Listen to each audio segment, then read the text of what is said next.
The girl just jokingly danced with an icon, and here's what happened to her. This story about the petrified Zoya was known to everyone in the Soviet Union.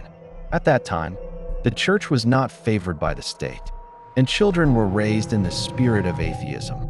Young people were even deliberately kept away from church holidays.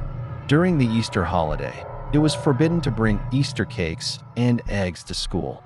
And then, in 1956, a terrible event occurred that shocked people, especially non-believers. One day, the son of a very religious woman invited his friends over to celebrate the new year at his home.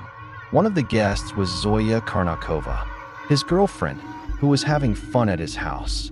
There were many icons in the house because his mother was a devout believer. At one point, the young man left the room, and it was time to dance. Zoya didn't know who to dance with, so she decided to take an icon in her hands and dance with it. The icon was of Saint Nicholas the Wonder Worker. The girl laughed a lot while dancing with the icon, and nothing seemed to foretell disaster. Zoya's friends did not like this idea because they found it disrespectful for her to dance with an icon.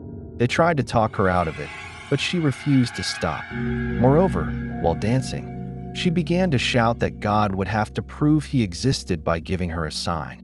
And what do you think happened? A lightning bolt flashed, and the girl froze on the spot.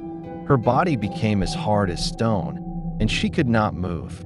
But the scariest part was that her heart was still beating, and it could be heard, yet she remained completely motionless. The icon could not be removed from her hands. Of course, her friends called the police and an ambulance, but no one could help her. She remained standing there, unable to eat, drink, or do anything. It is said that she was left in that house overnight, and someone heard her screaming in the night, begging for someone to pray for her. Later, a priest was called to the house. Somehow, he managed to remove the icon from her hands and declared that her condition would end on Easter. And so it happened. Zoya came back to life. To this day, it is unclear whether this was just a scary urban legend or if it really happened. But in the Soviet Union, everyone knew about this story. Perhaps even your grandparents remember something about it.